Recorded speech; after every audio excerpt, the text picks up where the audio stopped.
Ensign Boimler's girlfriend is as real as a hopped-up Q on Captain Picard Day. Jet is like a Kirk Sunday with Trip Tucker sprinkles. And working on the Vancouver screws you up. Hey, everybody, and welcome to the Seventh Rule with Cirroc Lofton. Hey, hello. A.K.A. Jake Sisko, of course. We are joined today by a very special guest, our associate producer, Mr. Rex A. Wood. Hello. My name's Ryan T. Husk, and today we are reviewing Lower Decks Season 1, Episode 5, called Cupid's Errant Arrow. And this is a fun one. By the way, everybody, please subscribe.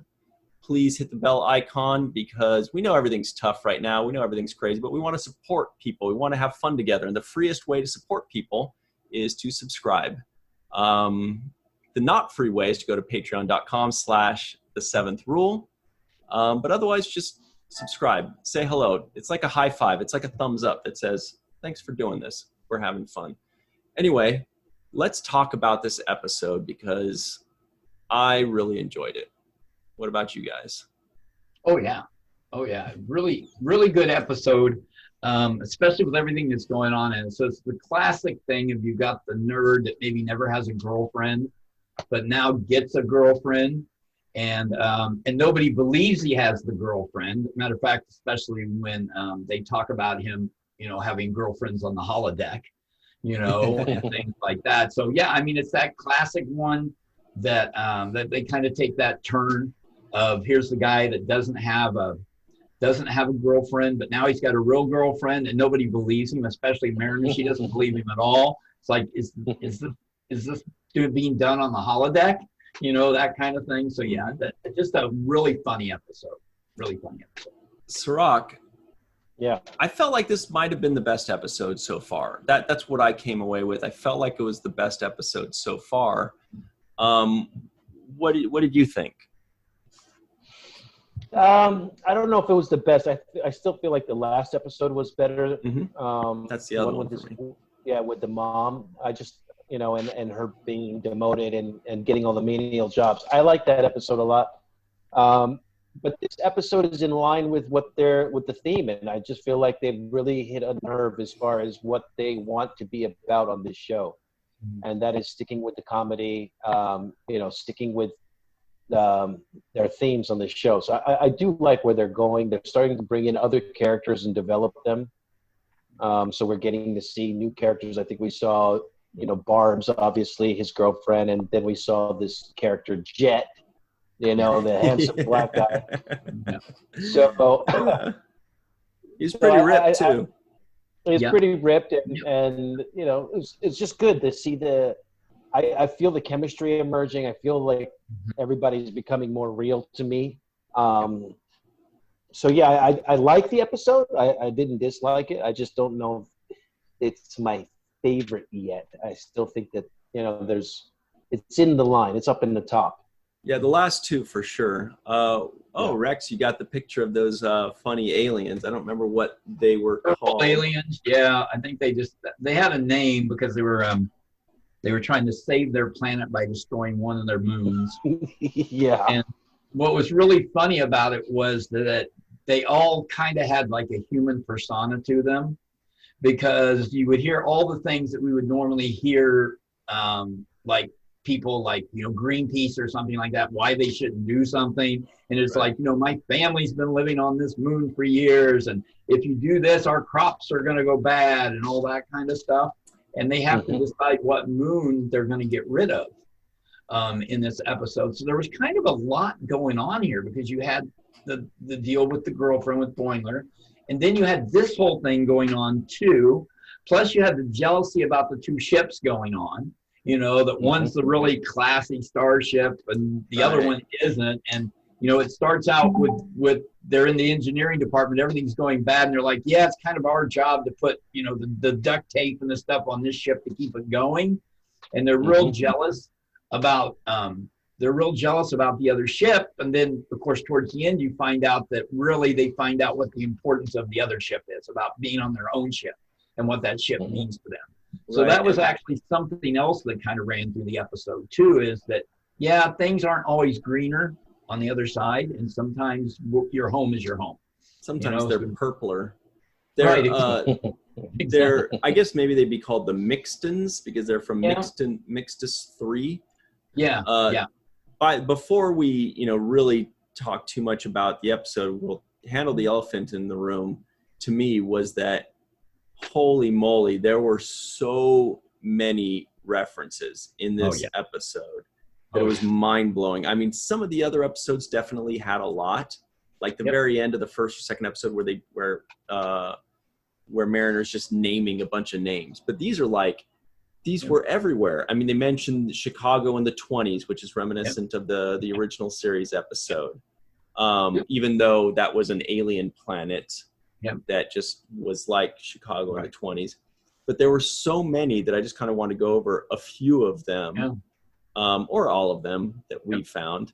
For example, we had, let's just go over the things that so they mentioned Q. They mentioned, a hopped up Q on Captain Picard Day. They mentioned Kirk again. Kirk is being mentioned almost every episode. They mentioned Trip Tucker, who's from Enterprise, really cool dude from Enterprise, Charles Trip Tucker. They mentioned Data. They mentioned Riker. And, oh, by the way, this guy got a NAM. Did you?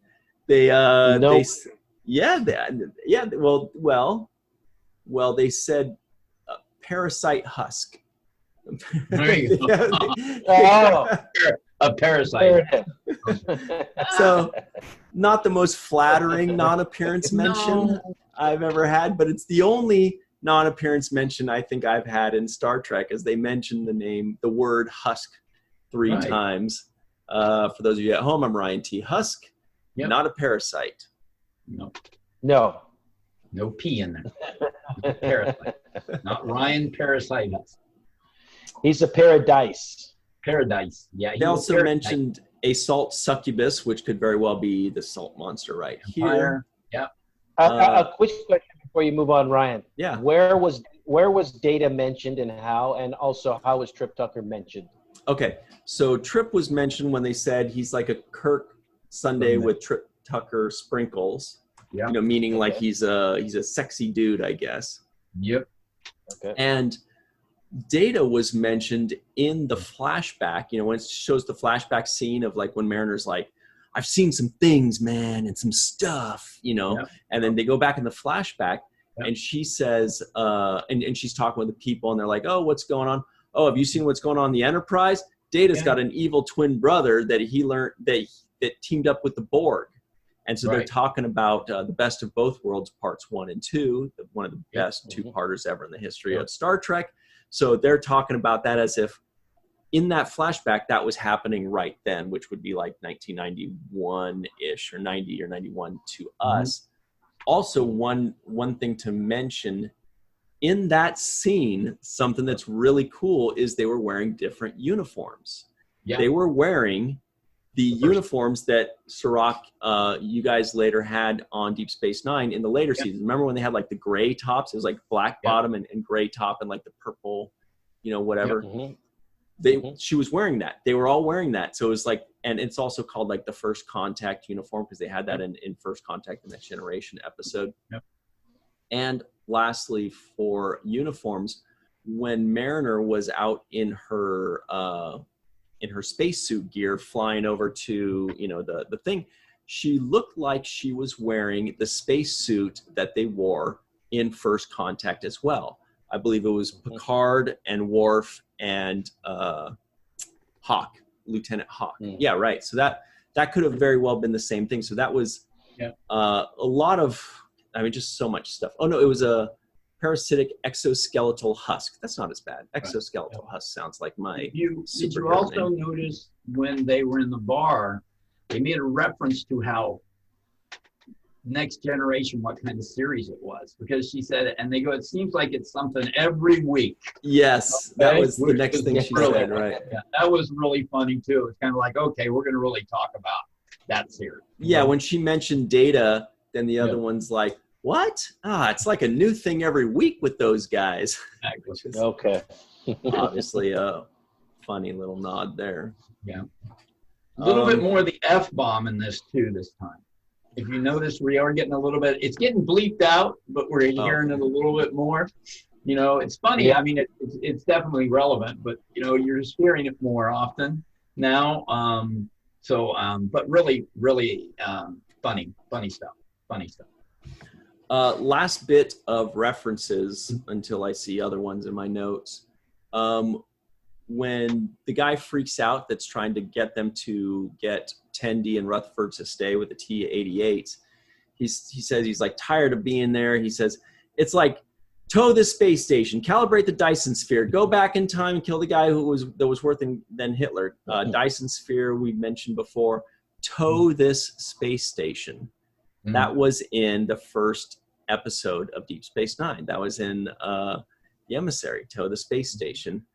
And go back in time and kill the guy that was worse than Hitler, I think was probably a reference to Enterprise, which was the beginning of the 4th season.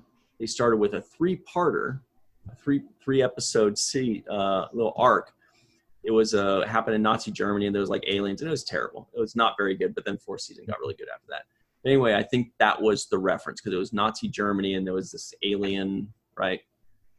And everybody, guys, in the comments, let us know if you agree with these or all the things that we missed, because there's probably a ton of them. I had my own personal reference, which was when Boimler thinks that his girlfriend Barb and cool guy Jet are having humpies and behind, whatever. And she's like, oh, it's so big. Let's try to make it fit. And I was like, dude, that is such a nod to Three's Company. Okay. If anybody's ever watched reruns of Three's Company, that was every episode. Every episode was like, I'm overhearing this thing and what's going, oh my God, I'm so shocked. And then they come in and they're just tickling a puppy on the stomach or something. Yeah. Anyway, that's my list there. Yeah. And it's funny because in your backdrop, Ryan, in some of the pictures you have, it looks like Bigfoot. Is that Bigfoot? Yeah, it is. You're right. Yeah. That's the famous Bigfoot thing. Yeah. And this is I'm blanking on their name. What are those guys called? They're from Enterprise too. The Suliban. The Suliban. Mm-hmm. Yeah. And the whales from Star Trek movies, Cardassian. Yeah. See, I thought that was Dan Aykroyd from Coneheads. It's not, I guess. Maybe. And so they have the whale. Is that the whale from the Star Trek movie? Yeah, was that Star Trek 4 or 5, Rex? 4? 5? Okay. 5. Voyage Home. Yep. Yeah, that's the one with the scene that was weird to see Spock laughing and giggling in the water. He's like laughing and giggling and splashing water on each other. I was like, wait. What are you doing to this man? I don't get it. But there were some good parts in that movie too. The bus part still is one of my favorites, where they're on the bus and the one guy with the loud music. That's just perfect. Also, a cute little nod was, and this is something we talked about last week, I think, was when they were in the hallway and they wanted to come into whoever it was, their quarters. And they hit the little doorbell and it made the chirp from Next Generation, that little ding dong thing. It made me so happy. That's probably the happiest thing, was that sound that I didn't even realize really existed until I heard it. Yep. They did it again in that like astrometrics lab where Barbara was doing her work. Yeah, there were all kinds of Next Generation Enterprise sounds in there, all the bells and whistles and dings and dongs. So that's awesome. It makes you feel like you're right back there. Absolutely. Any thoughts on that, Cirroc? Did you catch all? You had all those too, right? I didn't catch the bells, and no, I didn't catch all of that. I caught the dialogue, which I thought was also clever. Right. And there were points there that I thought was hilarious. When Boimler, for example, says, "Would you be quiet? I got to lie about who I am to trick her into liking me." Exactly. After he just does the thing about, after he just does the talk about being yourself, you know, Right. and stuff like that. And he goes, be quiet. I got to fix this up. I got to figure out how I'm going to be more impressive to her. Absolutely. So, Exactly. yeah. Absolutely. Yeah. And I also like the line. There was another line there. I thought it was hilarious where, you know, Boimler he just spilled the beer on Barb's. Mm-hmm. You know, trying to be all cool, and he orders a beer and he spills it on her, and then she's really pissed off about it, and then she's out of there, and she says, "I can walk by myself." Yes. Come on, Jet, walk me. Yeah, exactly. That was a good one. Yeah. Also another reference. Sorry, I just took notes out of all of these that I caught, but another one was when Mariner is saying what kind of alien that Barbara might be. She says, you know, salt succubus, like I mentioned, android spy. She goes, one of those sexy people and rompers who murder you for walking on the grass. That's probably in reference to a first season Next Generation episode in which Wesley Crusher accidentally like catches a ball and falls on the grass. And these people are wearing the most scandalous outfits. I don't know. Romper? Yeah. Let me see if I can find it.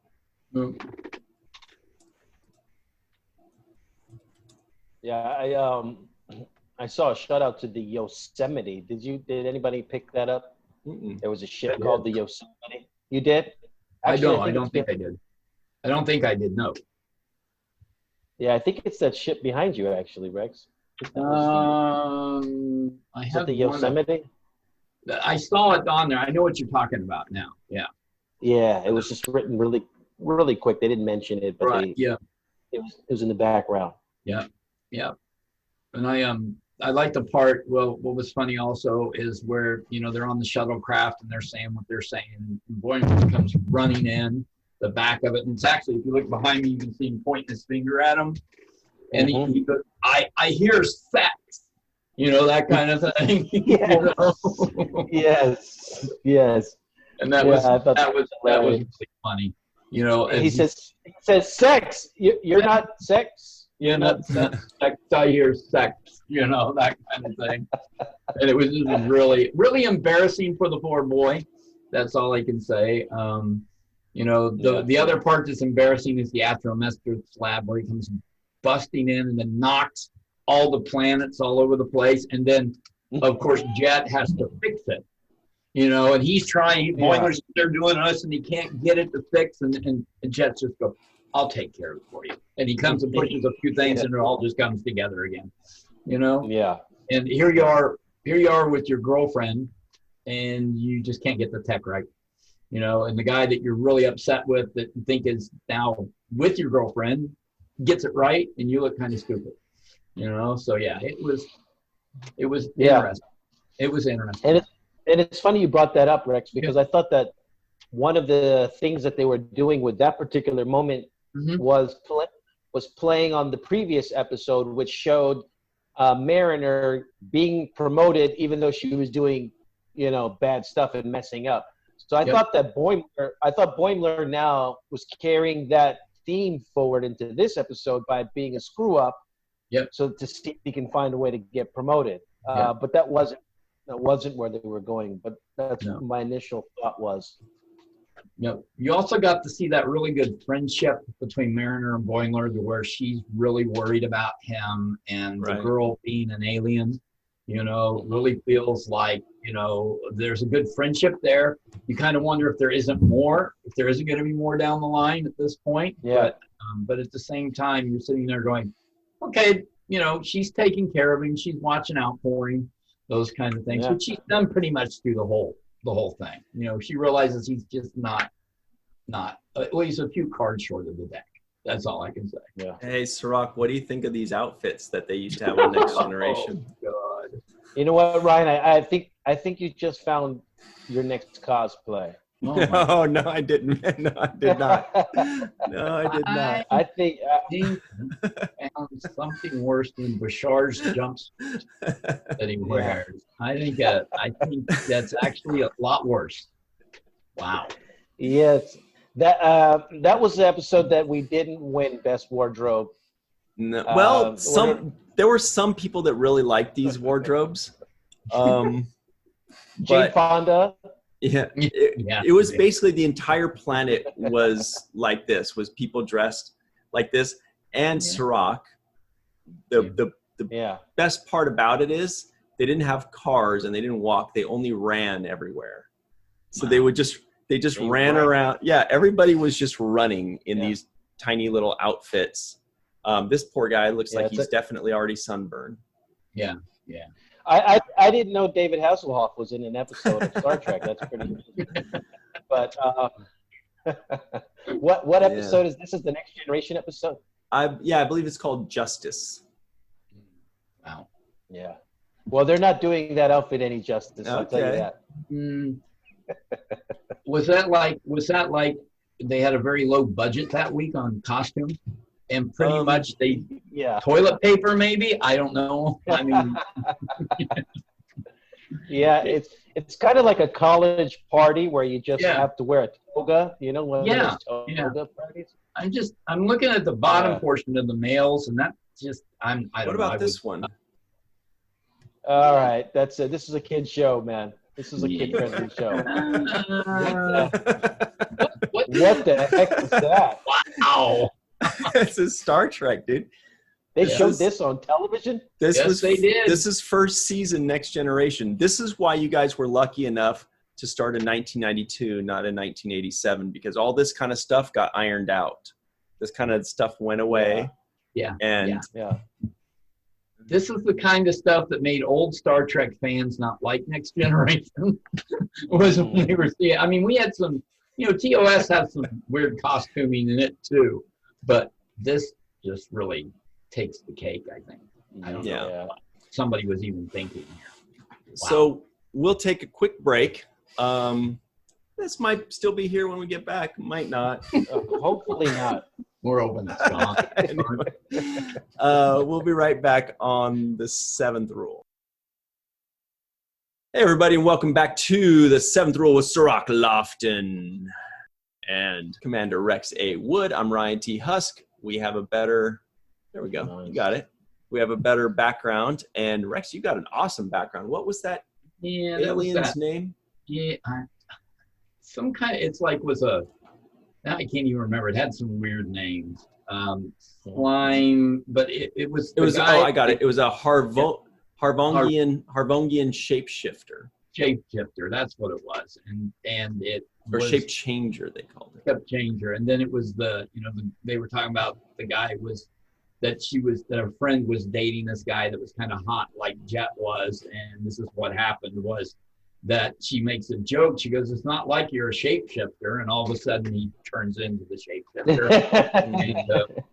and there's blood all over Mariner's face, so you know that her friend had admitted her demise by the monster at that point. So yeah, it was another wonderful part. Absolutely. I really did like though. Just the attention to detail with this episode. I had to pause it so many times to write down all of the references, because if you don't, then you miss the next few references and you don't know what's going on in the episode, because meanwhile there's an entire episode going on. So they don't really bring back storylines as much. It's more that they name drop. She says, "Oh my God, it's going to be a this or a that or a this or that, or this guy's just like Kirk, or this guy's just like Spock, or whatever." But but that's okay, because it's fun that they're naming all these things. And I thought it was a great attention to detail again when they did that flashback scene you had, Rex, up until this pornographic scene that you just pulled up. And it was great that they were wearing the First Contact and late Deep Space Nine uniforms. That's great attention to detail, because they would be at that time. What scene did you just pull up, Rex? That's the scene where she bursts in trying to save him, and it's the time that he thinks himself and his girlfriend are actually going to have sex, and he's naked doing the captain's log, and then he stands up, and shows the captain's log almost at that point. But if you notice, they actually kind of put the square thing on it in part of it and not show it. Right. And so the comment came up from people that I know that saw it was, who's cosplaying that one? Oh yeah, Okay. just the black bar. The black bar, and that's it. You know, I'm sure somebody will. Nice. Somebody will. I don't know if they'll be let into a convention, No. but they could try. Somebody will have a picture of it somewhere. Look what I'm cosplaying, you know. But yeah, that was interesting. So the first time we get to see animated nudity, you know, at the same time. So, you know, hey. Yeah. Yep. There's a first for everything in Star Trek. There is. Star Trek is always a first for things, and we get to say, I'm sure there's been other animated before, but this first time in Star Trek in an animated series, if you go back to the original animated series, we never saw anybody like this and that. Everybody's fully clothed, everybody's in their animated uniforms, you know. But it was a funny part. I think it was still a funny part with her walking in, and you know, it's that kind of stuff you kind of expect out of this at this point, is that awkward stuff. Absolutely. Absolutely. Now also there was, go ahead, Cirroc. No, I was just going to say really quickly, I believe that this scene is something that I saw when they were running the trailer for Lower Decks in the beginning, because I remembered this little bit of nudity, and I said, oh, that must be that little clip that they were playing when they were advertising, you know, this new animated series coming out. So we finally got to the moment. I said, oh, all right, we're here. Yeah. Now there was also a pretty cool B plot with Rutherford and Tendi Roney, and I think they're really cute together. It's fun to see them both be super excited about nerdy stuff. You know, they're just like really into it. They're really excited. It's not, you know, it's a friendship, but they're not really laying it on too thick, you know, because they're competitive with each other. They're almost like siblings in how fun they are together. And I thought it worked. If you'll remember, after the second episode, I was saying, I hope they don't always just have Boimler and Mariner together and Tendi and Rutherford together always. You know, it'll get old, but they mixed it up well because it was the two of them interacting with this guy and competing, and Mariner and Boimler, but then there was the whole other ship going on.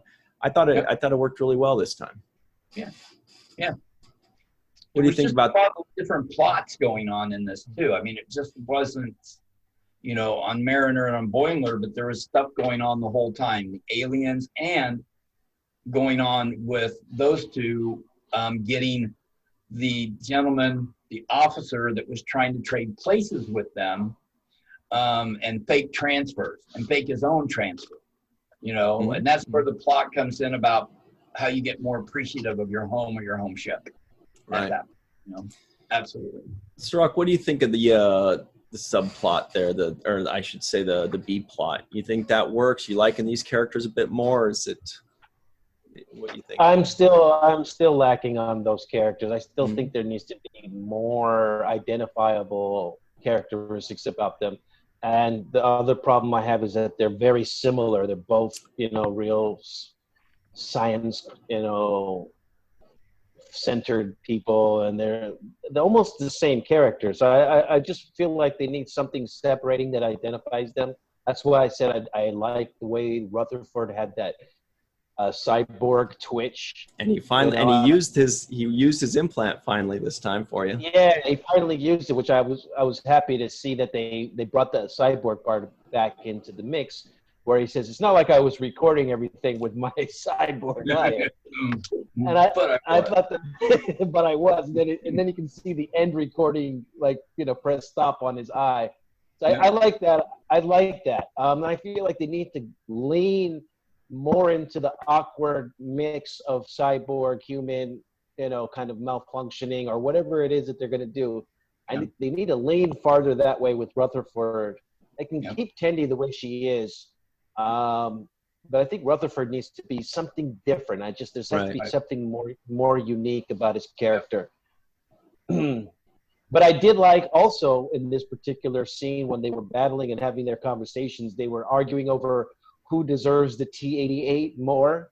Yeah. And it was like an argument between the science department and the engineering department. Like, no, I can use it for this. No, I can do it for this. Yeah. And I like that kind of pitting them against each other in that kind of a way too.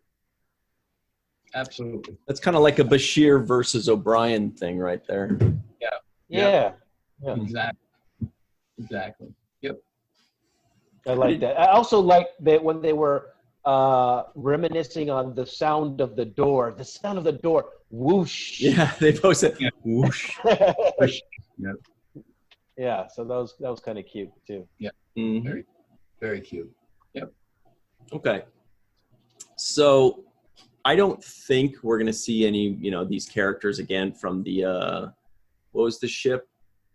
The new ship. It was called the Vancouver? No. Vancouver, right. Vancouver. And this was the first time they named a ship that wasn't California.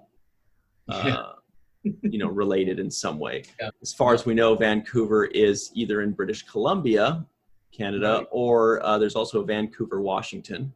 Yep. But that's because it's a different class of ship. I forgot what the class was, but it was a different class of ship. So I guess the class that Cerritos belongs to and everything in it is all going to be California related, which Cirroc and I love because we're like, whoa, that's Cerritos. Whoa, it's Yosemite. Whoa, it's this thing. Yeah. No? Yep. Santa Ana. Yeah. The USS Bakersfield. Yeah. There you go. No, you don't want to go there. Yeah, Bakersfield. I mean, shout out to Bakersfield, I guess. Yeah, shout out. Hey, but the captain of the Vancouver, I thought was interesting because he actually gave his full name at some point in the episode, and his name was Ron Emanuel Docent Jr. Yeah. And it caught my attention because his name is Ron Emanuel, which is very close to Rom Emanuel. Right. Yeah. So I don't know if there was any connection there, but it jumped out at me. It's rarely not deliberate, I think, on this show. Yeah, right. Here's a quick shout out to Bakersfield. I had some family visiting that live, they live in France, and they were visiting California to come say hello to us, and whatever. Families visiting. They're all French. They're visiting America. They had this feeling that the dad loves to play in a rock band, so he really wanted to go see Bakersfield because there are a lot of like rock bands that have come out of Bakersfield, like Korn is one of them and others. And I remember them telling me that, and I'm like, I don't really know if there's much in Bakersfield. They're like, we've got to go see Bakersfield. It's kind of like this mecca. Like in his mind, all these rock bands have come out of Bakersfield throughout history. So I thought it was this mecca. And they went. And we asked them, so how is Bakersfield? And they're like, it was just all a bunch of cows. It's just cows. It was just cows. And I love to just picture them like driving through thinking they're going to see like the next Austin or Nashville or Hollywood, And there's just like cows everywhere. And they're like, where's the city? Where just cows everywhere. Another cow. Yeah, so that's a fun Bakersfield story. Not exactly a tourist attraction. But you know what? Speaking of rockers, I thought that Boimler had like a little bit of a rock star look to him when he was dressed up trying to be impressive. And one of the things he was wearing were the Bono glasses. And I don't know if anybody else... No. That's what I was trying to figure out. When he came out in that outfit, I'm like, there's got to be references to who he's dressed. I started to think, is he dressing like the Fonz? Is that like the leather jacket supposed to be the Fonz? I wrote the Fonz. But I didn't recognize anything else. So I was wondering, so you got Bono glasses? Jackson in there somewhere too. And then he did the moonwalk. So he did the moonwalk as he's going backwards. So I think there was a little bit of Michael Jackson. And that may have been, the leather coat may have not been a Fonz. It could have also been from Bad. The song Michael Jackson did. So yeah, I mean there's quite a few. The glasses were like those are signature Bono glasses. Yeah, those are that was so Bono glasses. It was ridiculous. Yeah. This is what we got to have this in the comment section, you guys. Take a still frame of that outfit and name all of the things that are referenced in there. Because each pant leg was different than the other, and each sleeve was different. But I didn't catch, it went by very quickly. So you'd have to pause it to really piece it together. But I'll bet you everything is referencing someone. Oh, I'm sure. I'm sure it was. I think so. I think he had the Back to the Future shoes on. Yeah. Oh, that was one that Yeah. I do think so too. I think you're right. He had one Back to the Future shoe, like the self-pumping up ones. Yeah, exactly. That's what I picked up. So I don't know. Maybe I'm right, maybe I'm wrong. But no. I think so too. I felt like it was an amalgamation of a bunch of celebrities that we've seen over time. And he's like, I want to look really cool. I want to look like the hip guy or whatever. And that was what the computer came up with. So I thought that was pretty interesting. Yep, absolutely. I thought the highlight of the episode too was, I'm sorry, go ahead, Rex. No, but I said the girlfriend thought he was sexy too. She was like, she did admit that. Looking all sexy, and then you opened your mouth. Then you opened your mouth. Right, exactly. Yeah. It happens to the best of Problem us. I have all the time. Problem I have all the time. Come in, don't feel bad, Boimler. It happens to the best of us. Yeah. It happens to those of us who don't have dumb names like Boimler too. Exactly. Yeah. Exactly. But no, one of the big highlights of the episode to me was they're arguing over which moon to destroy, and they're having this debate. Yeah. And then it's like this huge joke. He's like, so how many people live there? It's like 2 people, me and my wife. Yeah. We're rich. Yeah. They said both of my civilization. Both of my. Yeah. They're like, wait, both? People live on your moon too. Yeah, we're rich. Yeah, we're like, rich. Oh, you're rich? Okay, well, then you blow the moon up. My Florida. Do it. Yeah. Blow it up. Yeah, I thought that was funny. Yeah, it was very funny. I thought that they fit a lot into this episode. They were able to, sometimes some of the episodes have felt a little rushed to me, or like there's just so much going on that I kind of wish it would slow down a little bit. But I thought this one, it moved well. It threw so much at you. If you want to catch all the references, you can just listen for all the references that are nonstop Fast and Furious, or you could just ignore those and just watch the episode for what it is, and it moves just fine in that regard too. I also was glad that Boimler and Mariner are less one-dimensional than they were in the first 2 episodes. The first 2 episodes, is like Mariner's high, always way high, super obnoxious, super loud, super fast, super everything. And Boimler was like dumb, super wormy and anxious and whatever. And they've kept those aspects of them, but now they're more fleshed out characters. Like they're just, they work better. I just think that the characters are better fleshed out after the second episode. And especially the last 2, they're no longer caricatures of characters, but they're actual just characters. Right. Mariner is a genius, and she's zany, and she's loud, and she's fun and excitable, and all of that works. It all wraps around into a well fleshed out character. And Boimler, originally was just like, Mr. Anxiety, but now he's got so much more to him. He's still Mr. Anxiety, but there's a little bit more, well-roundedness to him. And I think, that's great that they're able to do that already within 5 episodes. Right. Yeah, and I also like the fact that they're kind of straying away from them having a relationship. I didn't like them being in a relationship, the 2 main characters, and I just felt like they're forcing the 2 of them together. And this way, they're now you can see it's like that's like her little brother or something. It's less of a relationship thing and more of just a friendship thing. So I'm happier with that as well. Do you guys think they're going to end up smooching? No, I don't know. I don't think so. I think they're going to try to keep them. If it happens, it'll happen by accident for some reason. Yeah, I think so, yeah. It'll be like that sister-brother kiss. It'll be like that sister-brother kiss, and they'll go, ooh, I really kind of hope they don't. I'm kind of like with you, Cirroc.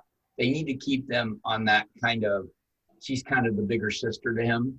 always watching out for him and the stupid things he's doing to make sure that he doesn't get into trouble.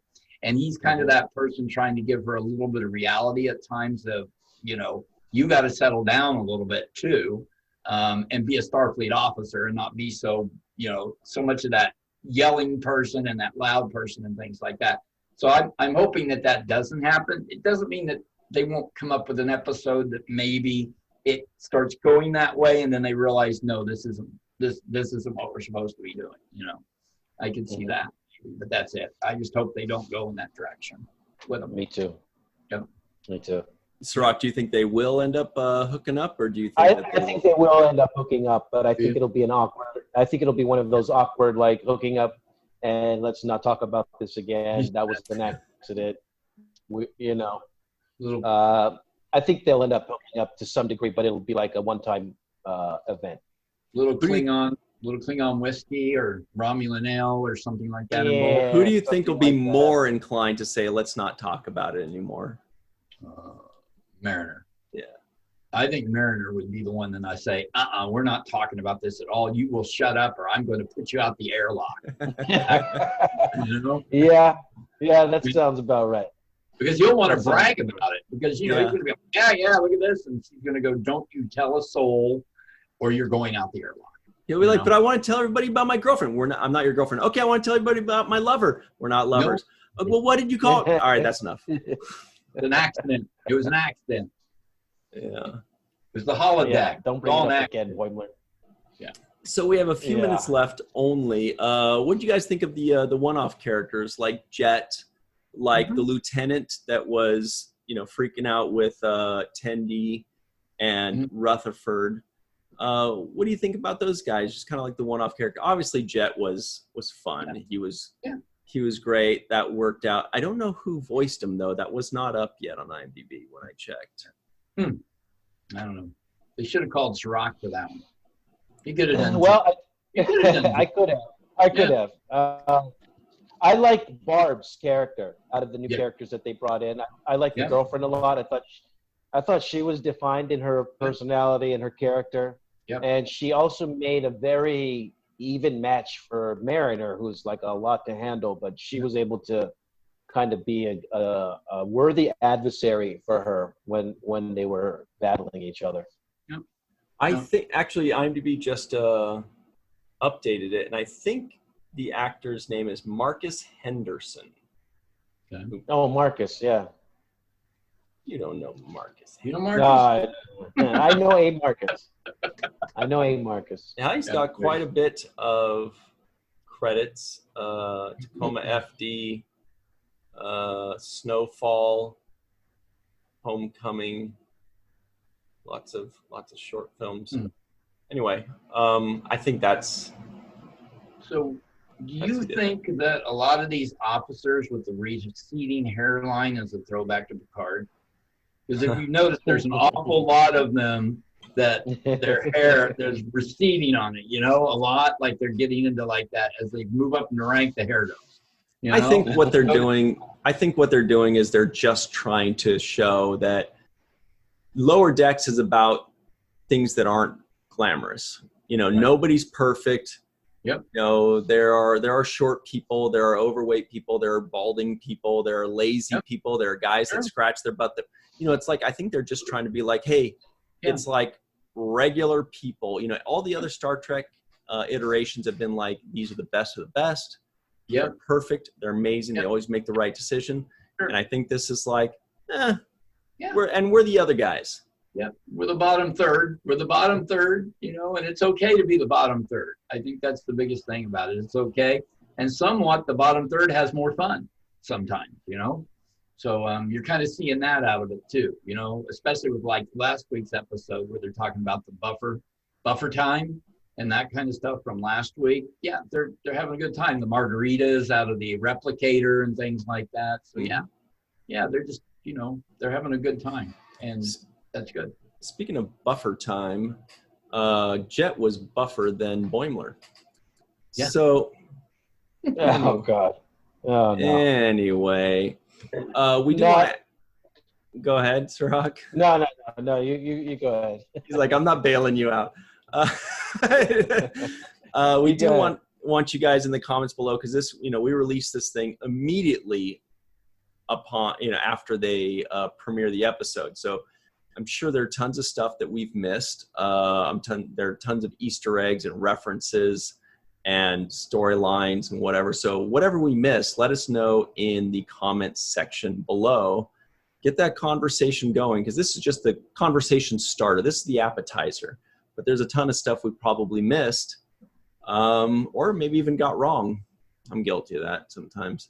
So let us know in the comments below what we missed, or what you think may be something, some kind of theory. And Cirroc and I and Rex will just parse through it with a fine-tooth comb. Really just eat it up and forward to it. Looking forward to it. Yeah. But no, I think that what they're doing a good job of is, number one, keeping it young. I feel like the show is appealing for the younger audience. So I think they're doing that. They're keeping the characters young. So that's the upper deck, lower deck kind of difference that you were talking about, Rex, with the receding hairlines for the senior officers. So they're really making a distinction about the youth of the show and what about the youth. The other thing I like that they're doing on this show is taking away the perfection of Star Trek. Star Trek really operates under the, everything, they run a tight ship, and everything's perfect, and the whole story will come to a close in the end of the episode and with a nice bow on it, and it's all pretty. And they're completely going away from that model, which is what makes Star Trek really uniform, and now taking it to an area of more human, at least for our perspective, right? It's more flawed. There's more casual conversations. It's less stiff. So I think as long as they keep doing that, they're gonna really have a zone and a niche for themselves that I don't think anyone else can really compete with. I agree. Right. Definitely agree. I like it. I'm very happy for them. Not that they need my happiness, but I'm happy for them. It's always a scary thing to venture out with a new series that's trying something completely new from the franchise, So it's a bold maneuver, but I'm happy for them that they're going for it. They're gonna give it a shot, and so far it's coming together. Really, really happy about that. Absolutely. And I want to add one other thing is I think they're the quickest start so far that I can see in Star Trek so far out of the series. They've had the quickest start to get to whatever we would call normal. Right. They're coming right out of the gate and to hit their stride. They're hitting their stride. It's 5 episodes in, and I mean, 3 out of the 5 are really good at least. And they're 24-minute episodes. So really, it's like 2.5 or 3 regular Star Trek episodes. So, they're hitting their stride at record pace. I mean, this is basically right after Emissary, and with, Star Trek usually takes a while to get ironed out, but these guys, they're like, nope. When you have 20-minute episodes, you got to get right out on the gate. Absolutely. On a full sprint. Absolutely. Cool, guys. All right. Well, let's finish up right here. Everybody, please remember to subscribe. Tell Rex what a great job he did. It's his first time joining us as a co-host. All right. Great job, Rex. Or if he was terrible, let him know. No, don't. I won't come back. I won't come back. I promise. And everything else, let us know in the comments below. Thank you all very much for joining us. And as always remember the 7th rule.